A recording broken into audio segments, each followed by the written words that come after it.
Hey, welcome to the Sports Reverends podcast. My name is Dan.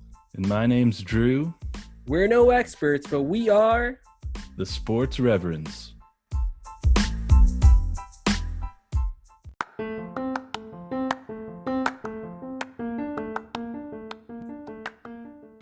Train to Invest is one of North America's leading investment education and training corporations. Our purpose is to provide a new way for families, individuals, and communities to think about wealth management. Through teaching, training, and coaching individuals in the art and science of self-directed investing, we focus on a foundation based on capital preservation. Train to Invest offers a complete education and training experience, focusing on fundamental analysis, technical analysis, risk analysis, and developing skills for active trading. To find out more, visit our website at www.traintoinvest.com and download our free ebook to start your journey towards financial freedom. Again, that's www.train2invest.com and download our free ebook today. Hey, we are back with the MJ Doc Part 5. And that means the rest of our Mondays are not going to be as good for the next little while. We got the coach with us. How you doing, Coach? Doing good. Repping the OG today. OG basement. Nice. We still all look pretty scruffy with all of our COVID haircuts, and we're still getting out of control. We are out of control, yeah, for sure. So, boys, let's get into it. Did Michael Jordan in Game 6 of his final championship run, did he push off on Byron Russell? I think before anybody gives an answer, I think this is probably one of the most controversial things before the doc even came out. Yeah.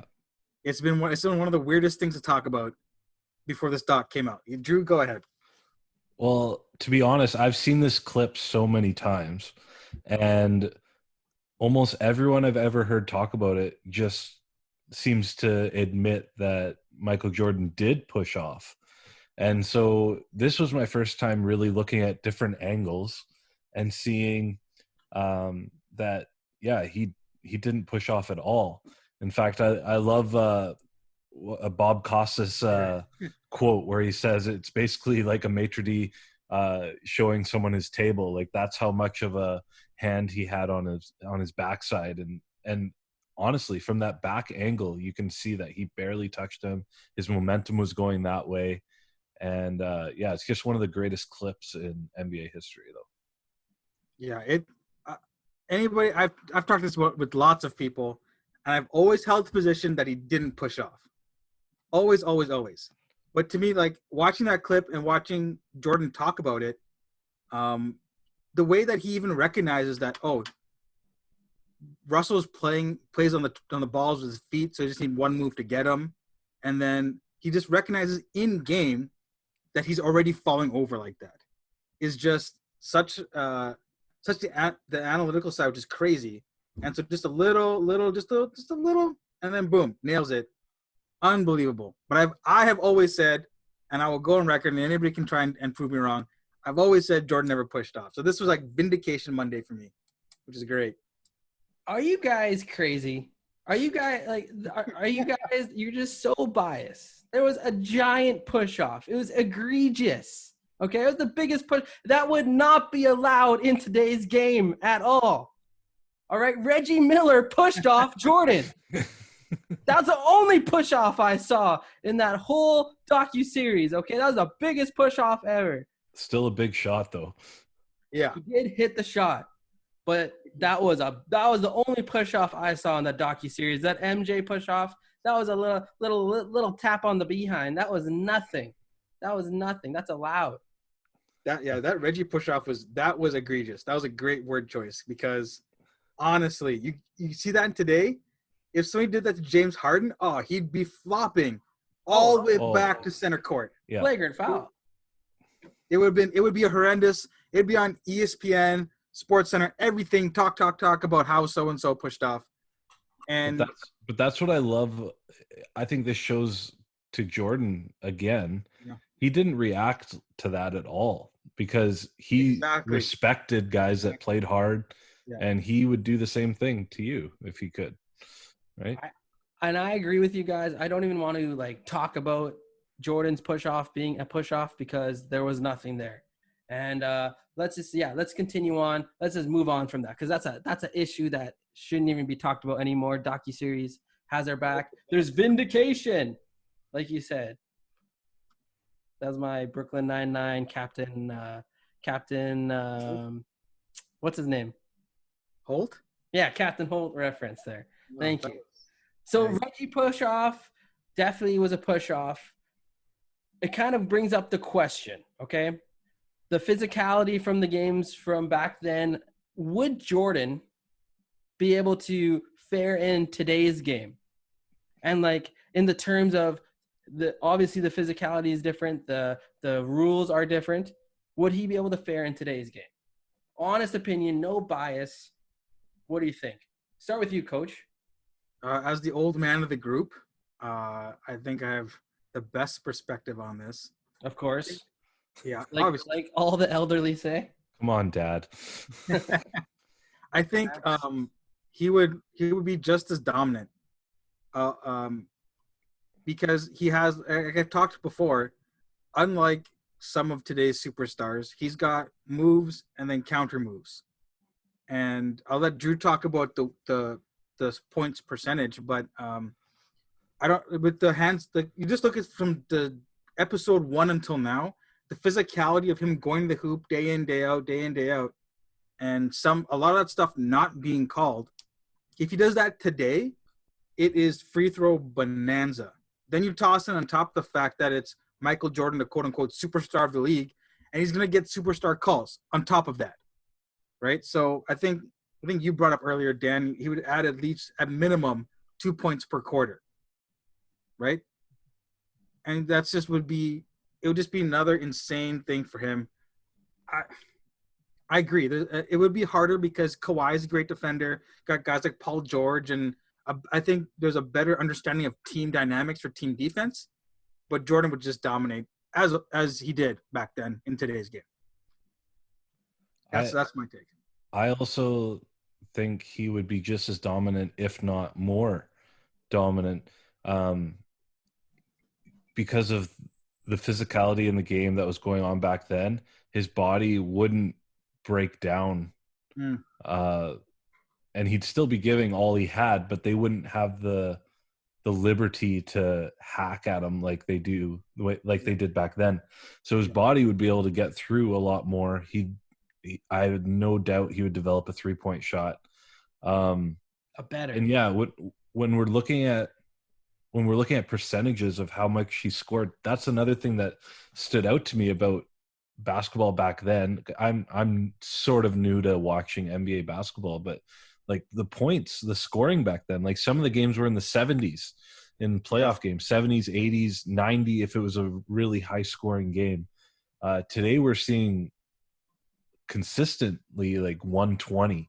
So if you take percentages of Jordan's 30 points out of 90 to 120, like we're looking at almost 40 points a game if you extrapolate those percentages. Yeah, and add on to you, Drew, like even the science of being able to take care of your body and like your health nowadays is that much better than it was in the 90s. And Jordan was a freak athlete then. So like compared to now, he's going to be there longer. He'd be more, I think he'd be more explosive. Imagine that, and healthier for longer, which is pretty wild. So yeah, I think for sure he'd fare amazing in today's game. And there's there'd be no retirement in the middle either. Yeah. Well, you never know. And also in our game today, we don't have hardly anyone with the mentality plus skill that Jordan has. Like, you don't see that will, at least I don't, like the will to win, the chip on your shoulder. Like you'll actually invent stuff to get you going. Kobe came the closest. Yeah, but he's retired. He's retired for a few years. Yeah. Now, like I'm talking today's NBA, like with. I can't remember who said it in the docuseries, but it was this last episode, I think. someone said, you have to be able to achieve that level of winning and that level of greatness, you're gonna have to hurt someone's feelings, and that's gonna be part of the process. And that kind of brings us on to like Jordan is looked at like as a bad guy, right? A lot of the times with his teammates, but then at the end of it all, they all say, you know what? Jordan was a great teammate. I needed this push. I needed to get there where I had to be. He brought the best out of people, which I thought was pretty cool. Yeah. Yeah, I think that sums it up really well, Drew, is that you don't see that push to do everything to win. Mm-hmm. I feel like there's a lot of guys are now, we'll just say for the example, 50% basketball, 25% fun, 25% branding, right? They're thinking about life after basketball. They're thinking about what is my legacy going to be? And if you look back at the end of the doc, it was kind of just showing trailers of his interviews. When he first got to Chicago, he's like, I want Chicago to be in the name of the Lakers, in Philadelphia, the Celtics. And throughout his whole career, that's what he did. He pushed, not to be the best, brand ambassador, not to be, he didn't care if his Jordan shoes were trendy or not. His main goal was, I'm a basketball player first, and I want to make sure that I'm pushing my team to get to where I need to be, right? And I think that's a very absolute point today, because you just don't see that. You don't see that. And on top of that, we don't see the commitment to a city like we see with Jordan as well. Like, I think, and that's going to keep getting worse. Right. Like, yeah. To flip that though, I mean, you also don't see the same with the teams either, right? Look what they did to DeMar. He was the favorite rapper for so long, they flipped him. It's a right? sacrificial lamb. Yeah. So I mean, it goes both ways. I get that, but if you have a choice, yeah, athletes today are just being like, oh, I'll go wherever. There's no that like I want to make this place my home. Yeah, but trading, getting traded is different than making a choice in free agency, I think. That's true too, right? Yeah. Because DeMar was traded. Like, LeBron had a choice to stay in Cleveland or to go to Miami. Oh, that's not right? good. That was horrible. But if we can compare like today's NBA, right? Sure. Yeah, no, yeah, I think you're right. I guess that's the thought behind saying I'm a player and I get to make the choice now. It's not just the team's choice. Right. So not that, slave, Drew. but like you said, like that definitely is not showing like the heart for the city. Yeah, I mean, a lot of it will be there's people that they do charity work, this and that, but which is good. I'm not saying it's wrong, but your job. And I was just gonna say it's not every player. Okay, there's a guy named Damian Lillard who says I'm staying in Portland. And okay. Let me counter you on that one. If Damian Lillard was so good and so team loving, why is he eating an astronomical? Because the cap hit he has is astronomically high. It's huge. It makes the team uncompetitive. That's why he loves being in Portland. Yeah.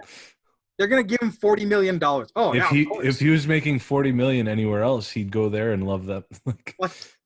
Well, you know what? Damian Lillard put in the time and earned it. Okay, that's a super max. How can you not pay him super max dollars? Well, I get that, but that super max makes the rest of the team uncompetitive. How are they not competitive? They made it pretty far in the playoffs last year. But don't make it seem like it's his love for Portland that he's there. Yeah.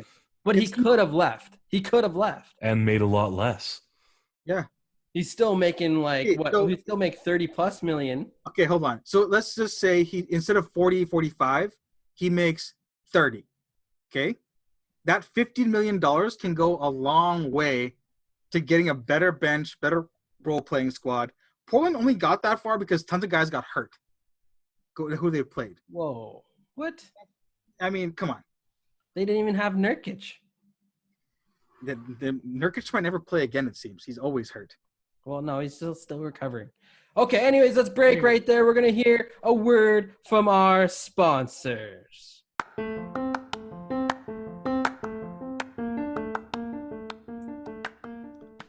Samara and Jane is an Australian-based accessories retailer with all of the latest fashion trends from around the world.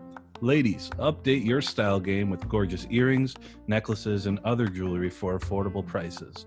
And guys, you can shop for that special lady in your life too. Use discount code SPORTSREV30 for 30% off your entire order. That's SPORTSREV30 for 30% off your entire order. Use discount code at checkout at samaraandjane.com.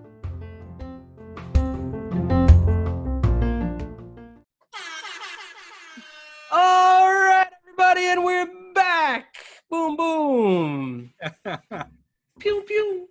Let's see this next section here, guys. At the end of the documentary, there was the big question of why didn't Michael Jordan come back? Why did the team split up? Why did President Jerry Reinsdorf talk about letting the team go away because he doesn't want to pay the players? If all the dominoes lined up correctly, would the Chicago Bulls, I was going to say something else, not Chicago Bulls, I don't know what, would the Chicago Bulls win a 7th championship? I don't think they would, to be honest, and I think it's perfect the way that they went out on top. I know Jordan says at the end of the documentary that it eats at him that he didn't get that shot to go after it. But I think if Jordan comes back, why is your hand in the air? My hand's in the air because you just went against Jordan, and now he's going to drop 70 on you because you said that. Okay?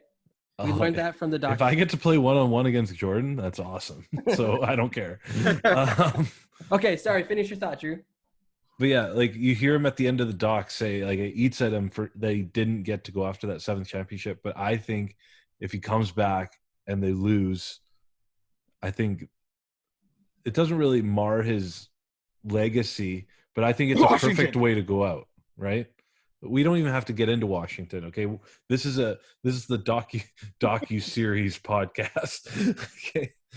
But yeah, I think he should have stayed retired and have it go out like that. It was perfect, I think. Okay, that's fair point, Drew. Because there's so much that there's so many like Go into it. so many things that had to happen, right? In order for them to even have a competitive, they won 13 games the next year. Granted, it was a shortened season, but they lost so they many were guys. Terrible. But that's what I'm saying. But so many things had to fall into place. I know, but the question is if it all aligned, if it did align perfectly. So if you're saying every single player's back. Every player's back. Pippen comes back. Rodman comes back. Kerr doesn't get traded. What happens? Do they win the next year? And if yes, how many years can they go? See, I don't think they do. I think you see them starting to wear down over the years. Indiana took them to 7 games. It's true. Right? Jalen Rose agrees with you too. So you're not see alone. every year, like I haven't looked into the stats too in depth, but it seemed like every year they had a tougher time getting out of the East. And I think that would have continued. Go ahead, Darryl. See what you got to say.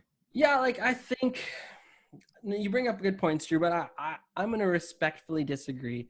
I think if Jordan says, I'm coming back and I want everyone to come back, and Jerry Reinsdorf says, okay, let's do this. I'm going to make more money, actually, if I pay you all. They win. Shortened season would have helped the Bulls in the sense of not having to have so much toll on their bodies. Again, they get an extended rest, which I think would be perfect for a guy like, I don't know, Dennis Rodman, who needs to take breaks here and there. And perfect for Jordan, who has to not carry so much on his back. And like I said, if you look who made it to the finals, the Knicks, who were the 8th seed, who were already, because of the shortened season, I think it just gave them this opportunity to jump to the final. So I think the Bulls would go through the East. The biggest question would be the finals against Duncan and Robinson and those Spurs. So obviously there'd be like this, like who gets Steve Kerr kind of thing and have to figure all that out. I'm assuming Steve Kerr would be with the Bulls. and the Spurs would have a as good as Steve Kerr replacement. Okay, I'm just Can you hit that? Can you hit assuming that. Okay, because I think you can find that around the league. And I think that would be a crazy matchup because it's like the battle of the Twin Towers versus the battle of the wing players. And if Rodman and the boys can just hang on to Robinson and Duncan, then the wing players are going to dominate, I think. But that's just me. I'm going Bulls win 7. And I think it would be so fitting if they go again another year in year 8, go for 8, and they verse the 2000 Lakers and they lose to Kobe and Shaq. And it's like when Jordan beat Magic, the mantle was passed, and then the mantle will be passed. Now Jordan's going to come and drop 70 on you. Yeah, I would like that. For saying he'd lose to Kobe. I'd hang out with Jordan. I think I'd disagree with Drew and be like, I think the shortened season will definitely help. A full year of Pippen being healthy would help. Because in that whole last year, Pippen was hurt for the first half of the year pretty much. Right? And you'd have the whole contract thing sorted out, so Pip would be ready to go. You'd have Is that the year he waited to do the surgery? Yeah. Okay. So yeah. Wow. Like, I think if everybody, because they call it the last dance because it was forced on them. It was forced on them by Krause by saying, if Phil goes 82-0, doesn't matter, he's gone. This way, it's them saying, hey, it's our last chance. We decide to go. They would ramp it up. I think they would tear up the league. They would absolutely tear up the league because Jordan's like, I'm not going out on a loss. If to win an 8th, that would be tough. I think a lot of things would again have to factor in. I wouldn't put it past them, but you'd have a pretty old Rodman who's kind of useless at that point. You'd have to find a replacement for him. You'd probably have to find a replacement for Steve Kerr because after that 99 season, Kerr was kind of tailed off. Kukoc would still be good. Pippen you brought up a good point before, though, when we were talking off camera, that how easy is it to retool when you have a Jordan and a Pippen? Yeah. So, and it'd be like Tom Brady going to Tampa Bay, right? There's guys who want to go play with Tom Brady now. Yeah. You'd have guys like how Karl Malone and Gary Payton went to the 03 Lakers, right? To try and win. Or 04, whatever it is. Right? You'd have guys who'd want to come play with Jordan because they're like, hey, they just won number 7. Now I have a ring. I don't have a ring. I'm almost done my career. Let's hop on board. Yeah. Right? That's fair. I think do they win 8? I wouldn't want to bet against them, but it would definitely be harder because, like Drew said, it was getting harder and harder and harder to get out of the East. But and the toll on their body. Yeah, I think if Jordan doesn't retire, they win 8. They might just go win 8 in a row. Yeah, like that. I think it might be easier for them to win 1 on the end, not 2 on the end. Win 1 on the end and 2 in the middle. Yeah, that's what I think. They could have won for a whole decade. Literally. Which would, and I mean, all things being equal about health, that's the biggest thing. Because if Jordan breaks his foot again or something, yeah. Then what? Then it's all out the window. For sure. But I think the biggest disappointment of this whole conversation is I didn't have a chance to go for number 7. Yeah. Now, a lot of times people talk about when OKC traded Harden away and how that was the biggest trade for salary cap purposes. I think this is an even bigger story. You basically traded away your starting 6. Pretty much. Just because you didn't want to pay them. Yeah. Which is absolutely ridiculous when this guy owns / giveaway or let retire This guy owns the White Sox and the Bulls. He's like Scrooge McDuck diving on his gold coins. 100%. I don't know. I think that's just one of the saddest things. They didn't get to go for 7. Yeah, and it stuck with Jordan, obviously. Yeah, as you saw in the docuseries. Now, Steve Kerr was highlighted quite a bit in these last couple episodes. What stuck out about Steve Kerr to you, Drew? Well, I just think how hard of a worker he was on and off the court to to accept his role and to work to be the best at it he could be. And I think we've seen this in every facet of his career. Like even working his way up to being a coach now, he was a good broadcaster as well. I think he just accepts his role. He knows who he is. He's comfortable in his own shoes. And I think the way he learned from Paxton is something that a lot of young kids, with their pride gets in the way of allowing them to do that. They think of the guy as a guy, I want to beat him. Like I need to take his spot, rather than him coming in saying, I know he's only got a couple years left. I'm just going to learn from him. And yeah, I think that's awesome. Yeah, for sure. I think that was really cool too. And I think we mentioned this like a couple pods ago, is that he was born in the wrong era. I think he would do well in the NBA today. Tough defender, hit the three, could do it all really. And Steve Kerr was. I really like to see how tough he actually was. You know, didn't back down from Jordan, but just respected him and earned Jordan's trust to be able to take those shots and bring some relief. Like it wasn't even just that the couple big buzzer beaters. He hit a lot of clutch shots, the ones to keep the team in the game when I thought against Indiana, when they were down, and it could have gone so differently, right? But and to see the relationship of his dad, I didn't know that his dad had died that way, and how similar that was to like a tough thing to handle Jordan had to go through, and how that would have taken a toll on his life. And it was cool to also see a bit of his background too. His parents were super scholarly, and I thought that was cool. So what do you think, Coach? I think that the thing that sticks out for me with Steve Kerr is his humbleness. Yeah. And even just as he talks about some would say humility. You could say humility. Yes, you could. That would not be an issue. He didn't, though. Wow. Why don't you sit down and be humble? Yeah. Jeez. But that's the thing. Like, the way he carries himself, it's all the way through. You know, it's genuine. Yeah, big time. Right? And that's the thing. And you see, like, even when he's talking to the press now, as he's the coach, he doesn't come off as arrogant as I've won, so many rings. He works hard, like you said. And yeah, I think that he acknowledged that getting out of high school, he only got the Arizona University scholarship because it was a last minute thing. Right. And he worked hard there, and then, I mean, that obviously comes from your parents and who influences you. And you don't become a head of a university by being lazy, right? So, and to Drew's point, it's rare today where you see somebody accepting who they are going to be. Not everyone can be the superstar. Not everyone can be the best.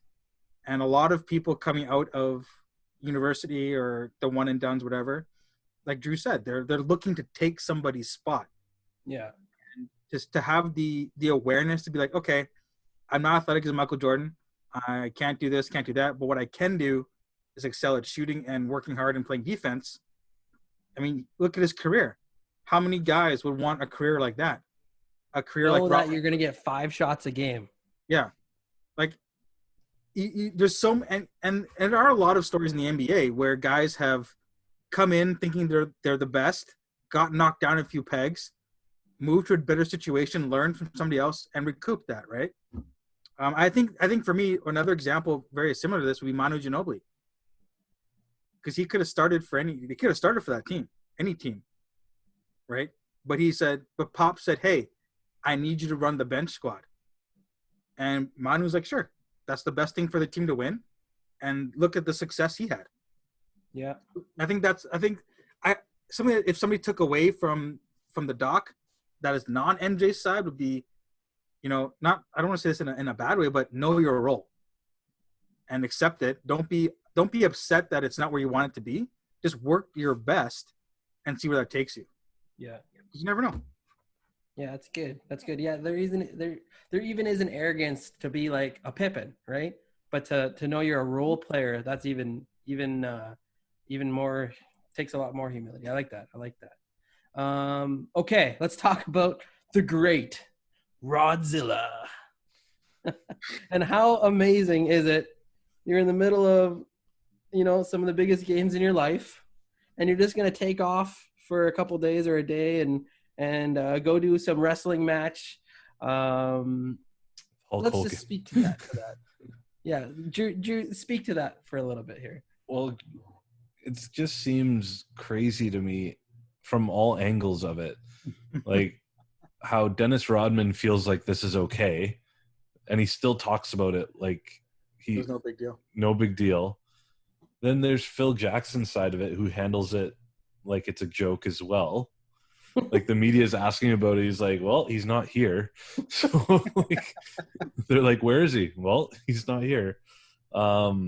Even in practice, right? Even in practice, like showing up in his pajama pants and like, it's amazing. It's amazing how perfect the personalities were on the team. Yeah, that was able to work, because I don't know if anyone could handle that kind of personality in today's basketball.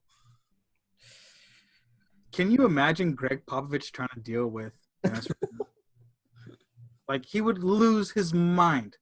Absolutely lose his mind. I think, Drew, you nailed it on the head. It was a perfect marriage. Like, Phil just understood Dennis.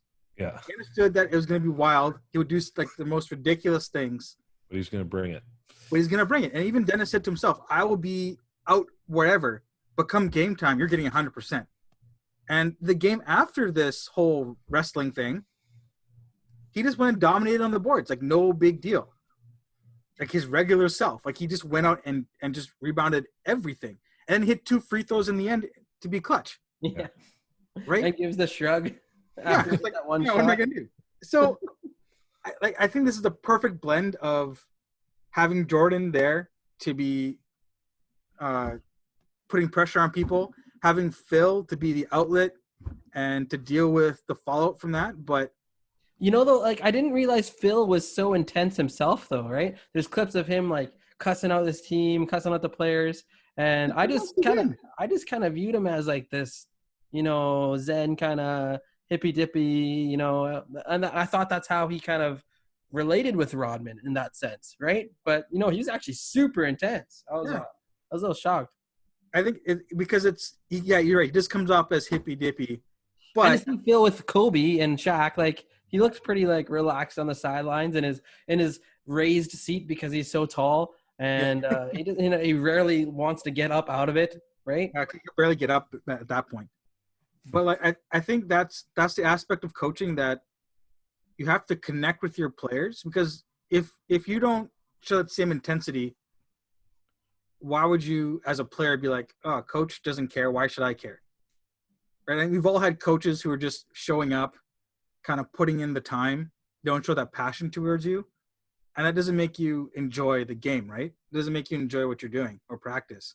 Whereas a coach who is into it, engages you on a non-sport level, but also pushes you to be better, I think we all would enjoy having a coach like that, regardless of how their version of pushing you happens to be.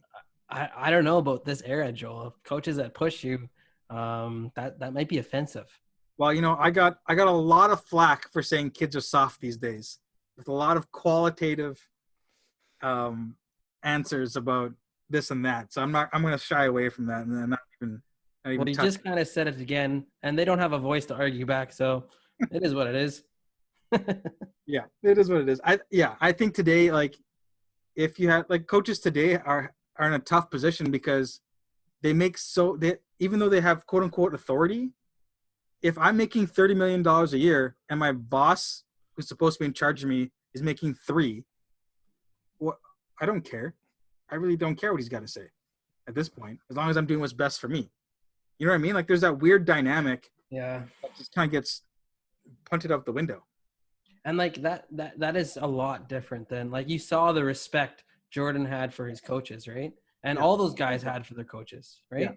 Yeah. That was pretty good. We didn't talk about one awesome thing about Steve Kerr. His after hitting his big shot, his championship parade speech was After probably number one of the 5. greatest speeches ever in NBA history. You gonna read it out? I don't have it pulled up right now, but I got it here. Okay. Perfect guy to tell us. All right. We know why he's the perfect guy. All right, so Steve Kerr, for those of you who weren't watching, gets up to the podium. He says, "A lot of people have been asking me about the shot the other night, and there have been some misconceptions about what actually happened. I wanted to clear it up. When we called timeout with 25 seconds to go, we went into the huddle, and Phil told Michael, 'I want you to take the last shot.' And Michael said, 'You know what, Phil? I don't feel real comfortable in these situations, so maybe we ought to go in another direction. Why don't we go to Steve?' So I thought to myself, well, I guess I got to bail Michael out again. Anyway, the shot went in. That's my story, and I'm sticking to it."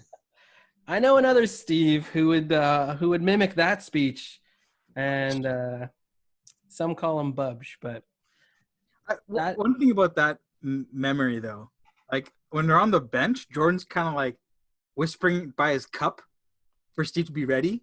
Yeah. And Steve's just like, "Oh yeah, I'm in. Don't worry, I got you. If Stockton comes off you, I'm gonna." She's like, "Oh my gosh, guy!" he's Like so just tell excited. everybody the plan. Might as Oh, well go tell the other bench. Yeah. I'm ready for the shot. yeah, that was an all-time speech. Another thing we have to highlight, we didn't put it in our docket, but the Jordan flu game. I kind of forgot about this story that it wasn't actually a flu, and Yeah, I didn't know that either. you didn't know the story at all, Adrian? No. And like, it's just like, even looking at it now, the fans of Utah, even all the way to back then, the fans of Utah are just constantly every year in the news for something, for being bad fans. Yeah. With Russell Westbrook and all these other guys chirping and saying bad things and actually poisoning Michael Jordan. Like, can you Allegedly. imagine that? Allegedly. Say what, Drew? Allegedly. Allegedly. But And Jordan's I can't even imagine Michael Jordan crying in a ball, puking left and right, and his mom has to come and say, "Michael, come back." He's just too much of a king, too much of like that, like magical figure immortal. of Come on. greatness, right? Like, Yeah. and he's not allowed to have any weaknesses, and he comes back. And how many did he drop that game? It was like 37 or 39. Yeah. And it was just like, wow, how amazing was that? So let's just share some thoughts, boys, because that's cool. Well, I'd like to see Pippen do that, right? Hey, come on. Yeah. Pippen had like a broken back in the game 6. Oh, And pulled please. himself out. Well, to get massaged, and then he came back in. Yeah, so he got 10 minutes of therapy for 5 minutes of game time. He Yeah. put in some buckets. I'm just first saying. of all, he shouldn't have dunked the first one. That was a stupid play by him. Okay, why? He just should have laid it in. He already knows his back is sore. Just laid. No, he didn't know. Yes, he did. How? They were, remember in the change room, he was getting a massage, and the TV were talking about, oh, Pippen is sore back, blah blah blah blah blah. I think it's just weird that in 1998 everything's closed at 10 in an entire city in terms of restaurants. Well, like, it's Like they couldn't find any, like a McDonald's. Like, come on, they couldn't find anything. things were That was- different back then, though. They didn't Yeah, have. it's not like he was looking for good food. He had pizza. Like, Yeah, Yeah, like yeah. there's got to be something out there. And another question: how do they know it's Michael Jordan's pizza? Did Tim Grover call and be like, "Yeah, I need a pizza for Michael Jordan"? Like, Well, they probably saw that it was from, like, wait, From the did they have hotel? collar? Did they well, have if they're coming to the hotel room, Oh yeah, that's why they had 5 guys, right? Someone yes, they were peeking in to see if it was I actually. don't know. Was it? Yeah. I would never eat in that pizza. They said it was 5 I guys don't bringing the pizza. Yeah, that's weird. I would never have eaten that pizza. There's no way. Anyways, my an overall take from the documentary, and I've been reading some reports that Michael Jordan was like concerned about how he would come off. Yeah, Yeah. But I think it's made me respect and like Michael Jordan more than I already did. Like, The work ethic, the determination, pushing his teammates, everything. Like, yeah, I think it's. I don't know why he was worried, but I think hopefully he can rest easy. Yeah, yeah. I Dan, think what do you that too. I thought like I thought you actually saw the compassionate side of him more than anything. Mhm. To me, he comes off as a guy who really cares about his teammates and wants to bring out the best in them. That's just his way of doing things, of how to do it. And if you understand that, I think he would never have to worry about coming off as a bad guy in that sense. And it just like is the perfect. I just wonder why. Like I see some players today, like Kawhi says he'll study Jordan's moves and stuff like that, but you don't see many players talk about studying Michael Jordan anymore, eh? And I wonder why. I wonder why. Like he's made the blueprint of how to do it for the NBA, and more than that, and then after the NBA, and like to get into uh, owning franchises and becoming billionaire and all that. Like he's kind of paved the way for that, and even his era. Well, really because of Michael, it went from I think they said it in the docuseries that it went from the NBA being how many countries to like 219, like 90 to 219. Like it's because of him and his era. So I don't know. I that's my takeaway. That just Mike, like Mike, like seriously. I think for me, MJ will always be the greatest of all time because of what he did for the game of basketball. He helped bring basketball to like I've talked about this before. He brought basketball into the mainstream culture. Yeah. LeBron can't do that. Kawhi can't do that. Giannis can't do that. There is no way that any other athlete can do that. What MJ did for the game of basketball, than what he did. Like what Wayne Gretzky did for hockey, MJ did for basketball. Right? And to see that drive, to see that push, to see that desire to win, I would love that from a teammate. Like obviously I would not be happy with somebody constantly teasing me and poking fun at me and like verbal jabs. That would get annoying. I would get that. But you'd get upset about it and you'd be like, "Oh, I just won a ring."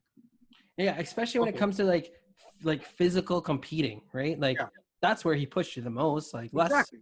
I know he's a great trash talker, but and he pushed you the most physically, and he also didn't just lollygag himself. Yeah, he was running hard for the sprints. He was hitting the weight room. He pushed himself just as hard as he expected you to be pushed, and I think that is something that people just can't handle today. Yeah, they can't have. They just expect things to be given to them in a lot of aspects. Just because I went to university, I should get a job. Just because I did this is the result. Well, no, there's got to be hard work put into that. Yeah, for sure. I think for me, like the overall takeaway is that I would love to have Michael Jordan as my teammate. Yeah. Absolutely. Like just as a guy who would push me to be better at my craft, like Steve Burrell, like he picked at him the whole year. Yeah. But like that guy got infinitely better. Yeah. The whole three-peat, he got infinitely better. He had tons of clutch shots, and he's got 3 rings. Yeah. If I was Steve Burrell, like I'd be so pumped. Oh yeah. Like you know what I mean? Yeah. But I think if we again do the comparison to today, I think a lot of players in today's NBA wouldn't want Michael Jordan as a teammate. Yeah, absolutely. No, they'd be complete babies about it. Can you imagine MJ yelling at LeBron? Yeah, or like Russell Westbrook, or like. I think Russ would be okay. What was that, Daniel? Karl Anthony Towns. Oh, right, like a guy who has so much potential, but like, can't cut it. Just wants to play with his friends, right? But yeah, and now they're all gonna play together. They're gonna lose. So now that the docu-series is over, I was thinking next Monday we can address ESPN's top 100 because that's still burning a hole. Top 74. It's still burning a hole inside of me, and but But I wanted to ask you guys one question. All right, this is off topic, off anything. All right. Okay. Who is the next docuseries going to be about? That's going to be that legendary. Now you don't have to limit it to NBA. It can be any athlete. But which is the next one that will be like as legendary as this docuseries? This has been by far the most watched, most appreciated sports documentary ever. This is like COVID savior. Drew, I bet you I know your answer, but go ahead. I think it's going to be Brady Belichick. Oh, that's good. That was not what I was thinking. That would be unbelievable to watch. Yeah, I think so. That's cool. To get inside, like, because we don't get a lot of behind the scenes stuff. Yeah. I don't. Who knows if it'll even happen? Like, we'll have to wait until Belichick retires, I think, to actually get it. But I think that would be awesome to watch.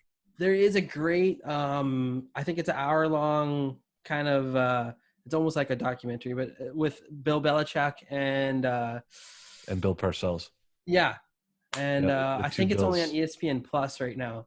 But it's I watched that. It's good. It's pretty amazing. Yeah, that would be that's a great answer. It's about when he was coaching the Giants.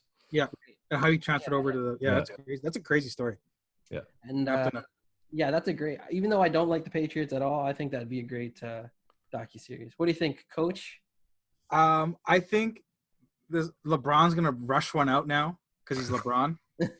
I just think he's gonna have a 5-part like series, like 5-part series, like 5 series on LeBron James's career. I say that jokingly, but I feel like he's just trying to pump something out. I'm looking forward to Kobe's. I know I've heard that's in the works. I think with him passing away so tragically, it'd be really poignant and cool. But because I really want to see the life of Kobe outside of basketball. Yeah. Right. Because I think he gets this rep as selfish, me first, whatever, but he does a lot from just what he did after he retired. He does a lot for the community, for people around him. Like I'm pumped for that. Yeah, those are good answers, guys. Honestly, I haven't even really thought about this question. It's hard to say. I think when it's all said and done, I'd love to see. I would love to see some sort of like Ronaldo Messi docuseries, because they've had such like an intertwined like battle between each other. I think that would be cool. Or just something like that as well. Like instead of Tom Brady, Bill Belichick, like a Tom Brady and his opponents like Peyton Manning and some of his other guys like that. I think that'd be cool.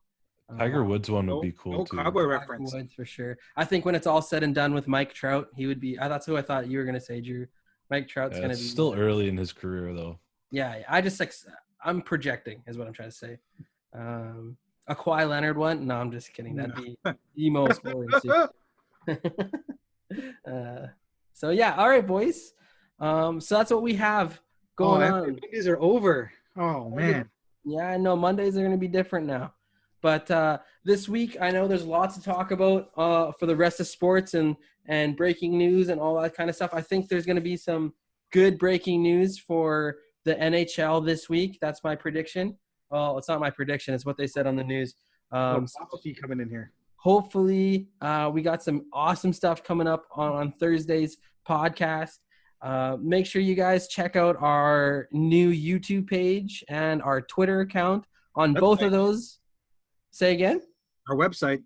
Yeah, I was going to get to that. On both of those YouTube and Twitter pages, we have over 300 subscribers and followers, which is pretty cool. Ooh, and that's we literally just started up our YouTube page not too long ago. And our Twitter has been slowly picking up steam as well. So that's been pretty cool. Obviously, follow us on Instagram. That's our major platform. 26,000 followers. On Instagram. That's not joking. That's actually wild. And we also have a website. So check it out. Check out our website. It's pretty cool. You can even subscribe to it and rate it and all that kind of stuff. Rate everything. Podcasts on all platforms. You know how it is. Look up the Sports Reverends. We're everywhere. And we're looking forward to this Thursday. Say goodbye, boys. Peace. Peace. Peace.